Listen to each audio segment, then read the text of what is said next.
కాదు కాదు బండ మీద అట్లా కొట్టుకున్నట్లు పెట్టి గరండలు పెడితే ఆ లెవెల్కి అన్ని పెట్టి చేస్తాం కదా, 4 ఇంచులు సరిపోతుంది చూడం.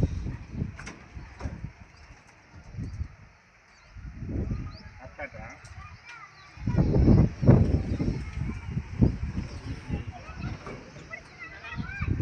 అవునవునా సర్లే అట్లయితే కొట్టి పెట్ట పెద్దను కొట్టి పెట్టాం, కొట్టి పెట్టాం.